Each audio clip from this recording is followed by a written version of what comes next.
देख लिए ठुमका, अब कुछ काम की बात कर ले। तो दिन भर भारत देश के युवा क्या कर रहे हैं, इसी तरह के ठुमके देख रहे हैं। अब बात करते हैं पहलगाम अटैक के बारे में। तो देख सकते हैं आखिर हमारे भारत देश का ऐसा दुर्भाग्य क्यों हुआ है, क्योंकि हम लोग इस देश के नागरिक होते हुए भी हम लोग जागरूक नहीं हुए हैं। तो आज हम आप सभी लोगों को जागरूक करने की कोशिश करेंगे। तो पहले आप इन कुछ वीडियोस पे नजर डाल लें। चुनाव के टाइम पे ऐसा क्यों होता है? अब बिहार में और इलेक्शन आ रहे हैं तो ऐसा क्यों हो रहा है? पहले पुलवामा भी ऐसे ही हुआ था, उसी टाइम पे हुआ था। ये सब मोदी जी की चाल है और शर्म आनी चाहिए मोदी जी को। मैं तो से आ गए, सऊदी छोड़ करके आ गए। तो चुनाव के लिए आए ना, बिहार में आए ना, वहाँ पे मंच पे वो बोल रहे हैं और ये कर रहे हैं। कश्मीर क्यों नहीं गई? अगर इतना दुख था तो उनको शोक सभा की है वहाँ जाके। वो कहाँ जाके की शोक सभा? बिहार में। हाँ, तो बिहार में इलेक्शन के मंच पे वो तो कह रहे कि हमारे इलेक्शन से कोई मतलब ही नहीं था। हाँ, तो बिहार में जाके क्यों की? जंगल में मोर नाचे किसने देखा? शोक सभा दुबई हाँ, में जाते तो कश्मीर में नाचे। मजबूत हाथों में देश है। बिल्कुल नहीं। चोर पहले तो चौकीदार बता रहे, चौकीदार नहीं चोर है। तो आपने इन वीडियोस को देखा, इन वीडियोस में देखा कि आपने कितना बड़ा, देखिए भारत के नागरिक होकर के ही और भारत के जो मेन प्रधानमंत्री है उनके खिलाफ आवाज उठा रहे हैं, उनको कुछ भला बुरा बोल रहे हैं। तो ये बताइए कि आपके लिए आखिर आगे आएगा कौन और हेल्प करना चाहेगा कौन? अगर आज हमारे बीच इस तरह की घटनाएं घटी हैं तो उसके जिम्मेवार सिर्फ हम और हम ही हैं। अपने लिए आवाज नहीं उठाया है। तो आज वक्त आ गया है, अगर आज नहीं सुधरोगे तो फिर कभी नहीं सुधर पाओगे। मौका है। देखो दोस्तों, आप हमेशा से जान लो ये चीजें कि बहुत सारी पॉलिटिक्स और बहुत सारे, देखो भारत में हिंदू मुस्लिम तो शुरू से ही मेन इशू रहा ही है। अगर भारत में हिंदू मुस्लिम नहीं होता तो भारत एक विश्व गुरु पक्का होता और भारत की जो दशा है ना, वो कसम से पूरे दुनिया में मैं बता रहा हूं कि सबसे टॉप पर होती। और दुनिया में सबसे टॉप अगर कोई देश कहलाता तो वो अपना भारत कहलाता। लेकिन बस दुर्भाग्य यही है कि यहाँ पे हिंदू मुस्लिम के कारण हमें डेवलप करने का मौका नहीं मिल पा रहा है। और जिस प्रकार से हम लोगों को हमारी संस्कृति संस्कारों को जैसे वर्णन किया जाता है या फिर जैसे ही प्रस्तुत करना चाहते हैं हम लोग, उस प्रकार से हम लोग प्रस्तुत नहीं कर पा रहे हैं। सुंदर सुंदर मंदिरें होनी चाहिए, हर तरफ नेचुरल वादियां होनी चाहिए, प्राकृतिक तरीके से सभी चीजें होनी चाहिए और बहुत ही सुंदर हमारा भारत बन सकता था। लेकिन इसके जिम्मेवार सिर्फ हम हैं, क्योंकि आप देख सकते हैं इस, जैसे आपने पिछले वीडियो में देखा, बहुत सारे लोग भारत में होकर के और हिंदू होकर के और वो अपने इस सरकार के खिलाफ जा रहे हैं और अपने आप को लग रहा है कि बहुत ही अच्छा बोल रहे हैं। चलिए एक और वीडियो हम आपको दिखाते हैं और बात करते हैं। ध्यान से देखिए। कश्मीरी लोग बहुत प्यारे हैं। जब ये 22 तारीख से हुआ है ना, तब से कश्मीरी लोग हर टूरिस्ट के पीछे एकदम स्ट्रांगली खड़े हैं। भारत देश में किधर भी जाओ हम फ्री में छोड़ेंगे। हमारे होटल्स वालों ने तो लंच डिनर सब फ्री रखा, आपको होटल्स में रहना है। ये बहुत बड़ी चीज है, वो रिस्पेक्टेड चीज है, उसका रिस्पेक्ट करना जरूरी है। और कश्मीरी लोग जो है बहुत अच्छे हैं, इतना मैं जरूर बोलना चाहूंगा। इस वीडियो को देखा तो इसमें भी ये जो औरत है, इसने भी देखिए क्या भसड़ किया है। कह रहे हैं कि वहाँ के पाकिस्तानी बहुत वहाँ के कश्मीरी इनको बहुत हेल्प किए, फ्री में खाना खिलाएं और इनकी मदद किए। ठीक है, बहुत सारी, ठीक है। वहाँ के कश्मीरी कौन है? ठीक है, वहाँ पे मैक्सिमम आबादी जो भी है वो कश्मीरी मुस्लिम कश्मीरी या कह सकते हैं, जो भी चीजें हैं वहां पे उनकी आबादी ज्यादा है। क्योंकि कश्मीरी पंडित का वहां से विलय हो चुका है। क्योंकि आपने कश्मीर फाइल्स एक मूवी आई थी, उस मूवी में आपने देखा होगा, जो कि सच्ची घटना पे आधारित है। अगर आपने नहीं देखा है तो उस मूवी को जरूर देख लें, तो आपको पता चलेगा कि किस प्रकार से कश्मीर में, ठीक है, जम्मू एंड कश्मीर में कश्मीरी पंडितों पे अत्याचार हुआ, जिसकी वजह से उनको वहां से पलायन करना पड़ा। और वहां पे उनकी आबादी कम हो गई। क्यों कम हो गई दोस्तों? हर जगह बस यही चीज देखा जाता है कि जहां पे जिसकी आबादी ज्यादा है वहां पे उसका दबदबा ज्यादा है।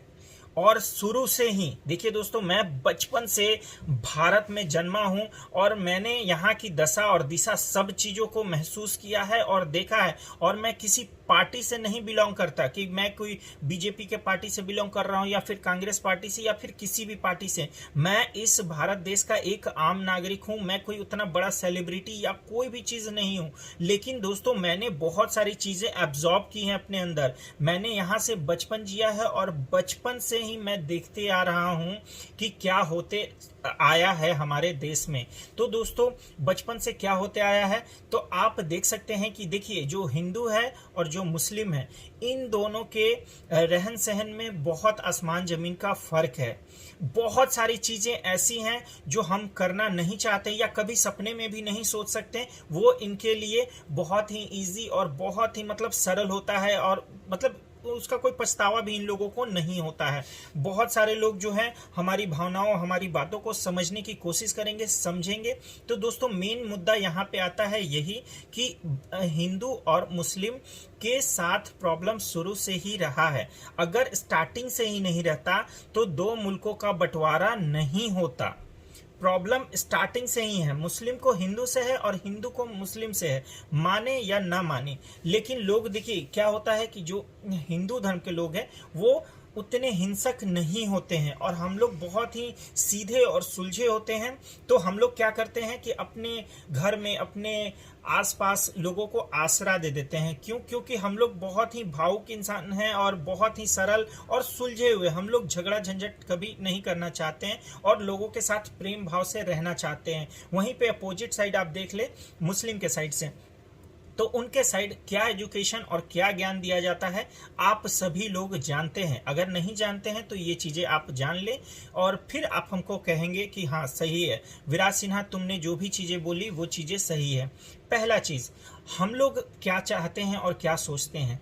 तो हम लोग चाहते हैं कि जो जैसे हमारी अगर शादी होती है और हमारे बच्चे होते हैं तो हम लोग अपने बच्चों को क्या शिक्षा देते हैं?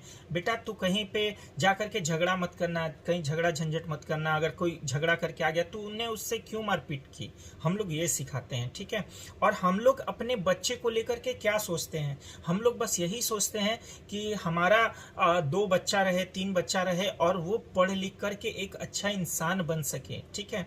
और इन लोग का क्या है कि कहते हैं कि 6 बच्चे पैदा करने चाहिए, 10 बच्चे पैदा करने चाहिए, 12 बच्चे पैदा करना चाहिए। और ऐसा है भी, हमने बचपन से ही देखा है कि जो मुस्लिम घर के जो लोग रहते थे उनके यहाँ बहुत सारे बच्चे होते थे और हमारे जो आसपास एरिया में जो भी रहते थे तो वहाँ पे 3, 4, 5 मुश्किल से। लेकिन मुस्लिम के घर के जब हम लोग देखते थे तो नहीं, वहाँ पे तो बहुत सारे बच्चे हैं। तो हम लोग को जब हम लोग बच्चे थे तो हम लोग को उतना फर्क नहीं पड़ता था और पता भी नहीं चलता था।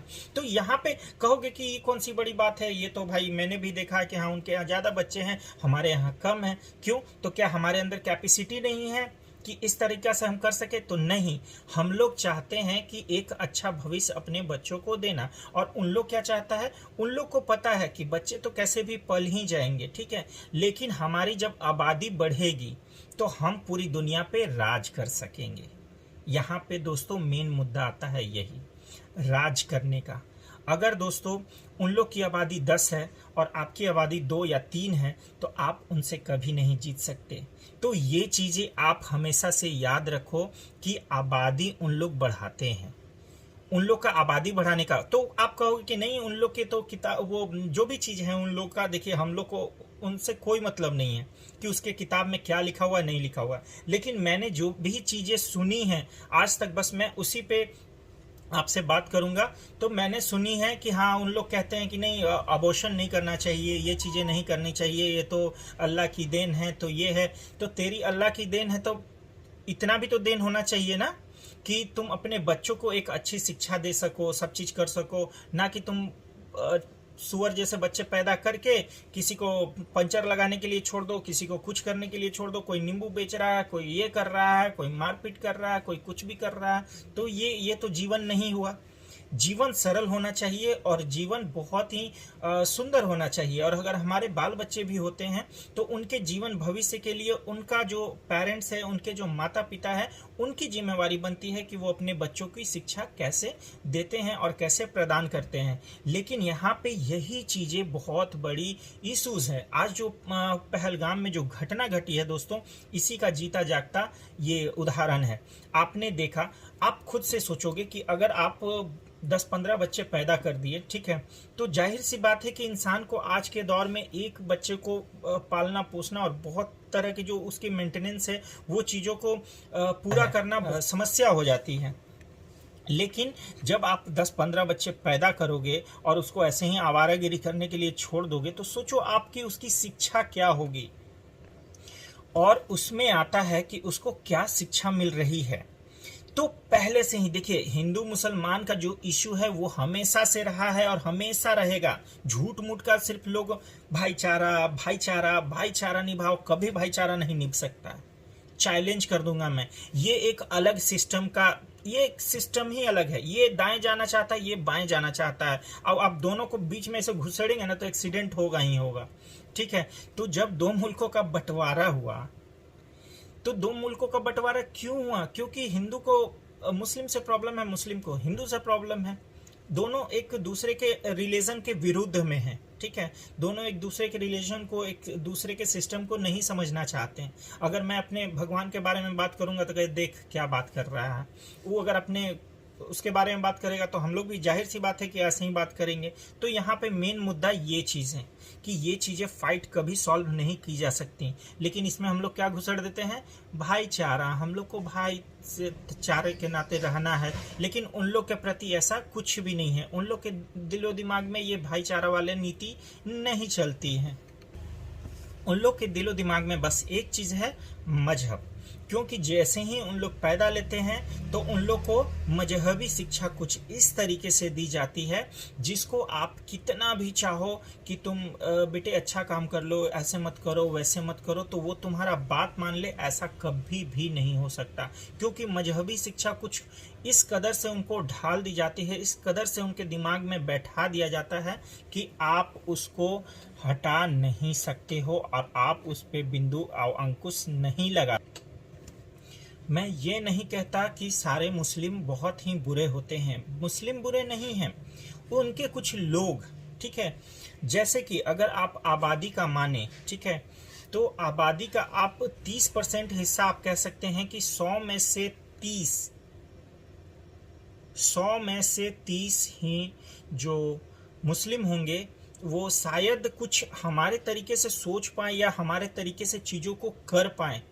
ऐसा नहीं है। देखिए, हमारे भारत देश में भी बहुत सारे मुस्लिम हैं जो कि अच्छी चीज़ें कर रहे हैं। जैसे पहले सबसे टॉप में आप आ गए, अगर आ जाइए तो खान सर पढ़ाते हैं लोगों को, सामने अच्छी अच्छी चीज़ें बताते हैं, ट्रांसपेरेंसी दिखाते हैं एक सामने से, तो वो अच्छी चीज़ें हैं।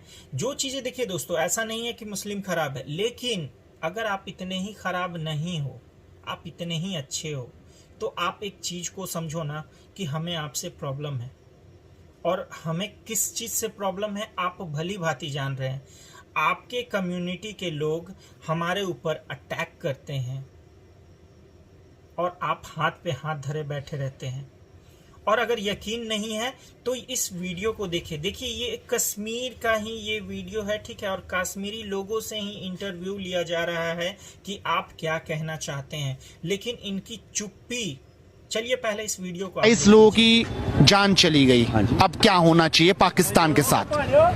इस बारे में कुछ नहीं कह सकता हूँ, ये पॉलिटिकल मामला है, वो खुद बात करेंगे। हिंदुस्तान में पॉलिटिकल 28 की जान चली गई, इसमें क्या पॉलिटिकल है? अब मेरी बात सुने। हम निहायती पैंट खोल के चेक किया साहब, आप कह रहे पॉलिटिकल मामला है, आपके कश्मीर में हुआ? नहीं, आई एम सॉरी सर। नहीं सी भाई साहब, लोकल ही है? जी हाँ, लोकल है। आपका? शकील अहमद। एक सवाल है बस मेरा जी, क्या होना चाहिए अब पाकिस्तान का? वो तो मुझे पता नहीं। आपको पता ही नहीं जी? 28 लोगों की जान चली गई साहब, आप कह रहे हैं आपको कुछ पता ही नहीं? कुछ भी नहीं पता आपको? नहीं पता मैं है। आपके सामने रखना चाहता हूँ, देख रहे हो पूरे देश का खून खौल रहा है और ये देखो कैसे मुस्कुरा। मुझे पता नहीं भैया, आप कुछ बोले? जरा सा शर्म नाम का चीज आप भी नहीं बोलेंगे? कुछ नहीं बोल रहे। और आप कुछ बोलेंगे नहीं? 30 सेकंड कश्मीरी बहुत अच्छे हैं, तो ये अच्छे हैं। कुछ लोगों की जान चली गई, कुछ भी नहीं बोलना चाह रहे। कुछ भी नहीं, लेकिन हमारी तो कौन बहुत ही कश्मीरी? बंद। जो वहाँ के हिंदू कश्मीरी हैं, पंडित कश्मीरी हैं, लेकिन चले वहाँ गए, के ये जो भी मुस्लिम चले गए। कश्मीरी हैं, आप देख सकते हो। ऑटो वाले अभी भाई साहब कुछ चल भी। रहा है, यही ऑटो चीजें में मैं लोग आ आपके रहे हैं कि सामने नहीं? उजागर करना मुझे- चाहता हूँ, मैं रखना नहीं चाहता हूँ। हैं? मैं नहीं उठाता हूँ।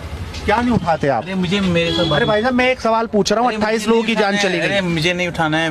मैं अच्छा ये भी कुछ नहीं बोलना चाह रहे। अब कैसा बदलाव होना चाहिए पाकिस्तान से? ना पाकिस्तान, हमको क्या पाकिस्तान से, हमको अपनी कश्मीर ठीक रहना चाहिए, और क्या। देखा कैसे इन लोगों ने चुप्पी साध रखी है, कुछ कहना नहीं चाहते हैं। क्यों? क्योंकि इनको पता है कि जो हम जिसके बारे में बोल रहे हैं वो किसी न किसी रूप में हमारे भाई बंधु हैं, तो वो उसके खिलाफ कैसे बोल सकते हैं। जिन्होंने ये टेरर अटैक किया, जिन्होंने ये, मैं क्या बोलूं, मेरे मन में तो इतना गाली भरा हुआ है उन लोगों के लिए कि मैं कह नहीं सकता। लेकिन फिर भी जिन लोगों ने भी ऐसा किया है वो इनके कौन है, तो ये आज भी सोचते हैं कि नहीं ये तो हमारे भाई बंधु हैं और इन्होंने बहुत ही अच्छा काम किया है। बहुत सारे लोग वही सोचते होंगे, बहुत सारे लोगों को लगता होगा, गिल्ट फील होता होगा। मुस्लिम लोगों के ही मैं बारे में बात कर रहा हूँ। बहुत सारे लोगों को ये भी लग रहा होगा कि नहीं ये तो बहुत ही गलत हुआ, ये गलत भावना है, ये चीज़ें ऐसे नहीं करनी चाहिए थी। ठीक है, लेकिन बट यहाँ पे बात आता है सिस्टम का, कि जब दो मुल्क का बंटवारा हुआ, आखिर दोनों में प्रॉब्लम तो था ही। अच्छा हमको एक वीडियो आप सर्च करके दिखा दीजिए, सिर्फ एक वीडियो, कि पाकिस्तान में ना बहुत सारे हिंदुओं ने वहां पे दंगा कर दिया, अपने अपने हक के लिए वहां पे दंगा कर दिया, या फिर यहाँ से इंडिया से कुछ लोग वहां पर मतलब कुछ अटैक कर दिए। ऐसा आप कोई एक किस्सा बता दें, या फिर बांग्लादेश में ही बता दें, या फिर कोलकाता में ही बता दें। देखिए आज भी अगर वहां पर भी इश्यूज आ रहे हैं तो बहुत सारे मुस्लिम हैं। मैं खुद बता रहा हूं दोस्तों, देखिए मैं यहाँ डाल्टनगंज में रहता हूं और मैं मेन मार्केट में रहता हूं, और यहाँ पे एक मुस्लिम का घर है और वो आज से नहीं बहुत दिनों से रह रहा है और बहुत ही प्यारे तरीके से, मतलब उसको किसी तरह का कोई प्रॉब्लम ही नहीं है यहाँ पे। लेकिन अगर मैं बात करूं मुस्लिम इलाके में और वहां पे हिंदू रह रहे हैं, तो वहां पे कई तरह के प्रॉब्लम्स को उन लोगों को फेस करना पड़ता है। वो चाहते हैं कि मैं यहाँ से कब मौका मिले और हम यहाँ से हट जाएं, पलायन करना चाहते हैं, क्योंकि वो उनके साथ रहना नहीं पसंद करते हैं। लेकिन हम लोगों को जबरदस्ती दोस्तों पूरे भारत में जबरदस्ती हिंदू मुस्लिम को एक साथ रखा गया है। हमारे बहुत ही पवित्र जगह पे आप देख सकते हो कि वहाँ पर भी मुस्लिम लोग ही हैं। जैसे कश्मीर की बात करें तो वहाँ पे बहुत सारे कश्मीरी मुसलमान भी हैं। हमारे इतना प्यारा धाम माँ वैष्णो देवी का धाम है, और यहाँ पे जो केदारनाथ धाम है वहाँ पर भी आप देखेंगे कि जो घोड़े खच्चर चलाते हैं या जो भी चीज़ें हैं वहाँ पे जो रोजी रोजगार पाल रहे हैं, वहाँ पे पालने वाला इंसान एक मुसलमान है। आप जाओगे वहाँ पर, ठीक है, अगर आपको माता रानी के दर्शन करने होंगे तो जो पालकी होता है, बहुत तरह के घोड़े गाड़ियाँ, जो भी तरह की वहाँ पे जो सुविधाएं हैं उनको प्रदान करने वाला कौन इंसान है, तो वहाँ का एक मुसलमान। अब बताइए दोस्तों कि एक इस भारत में, पूरे भारत में, और हम लोगों को ही वो सुविधाएं नहीं मिल रही हैं। हम लोग सिर्फ बस इसी आस में हैं कि चलो जाने दो भी यार, क्या दिक्कत है, भाईचारा निभाना है। अरे यही चीज तो हमारे अंदर कमी है। जागो जागो, अगर आज नहीं जागे तो कल तुम्हारा आने वाला बहुत ही बुरा हो सकता है। हमारे बच्चों के लिए ये दिन बुरे हो सकते हैं। तो इससे अच्छा है कि जो भी प्रॉब्लम्स हैं उनको सॉर्ट आउट करें। हिंदू मुस्लिम का प्रॉब्लम्स हमेशा से रहा है और हमेशा से ही रहेगा। तो दोस्तों जितने भी भाई लोग हैं, तो आप इस वीडियो को दबा के शेयर करें, और जो भी चीज़ें हैं, आपने जो भी चीज़ें समझी या फिर नहीं भी समझी हैं, तो समझने की कोशिश कीजिए। जय श्री राम। मिलेंगे किसी अगले वीडियो में नए टॉपिक के साथ। फिलहाल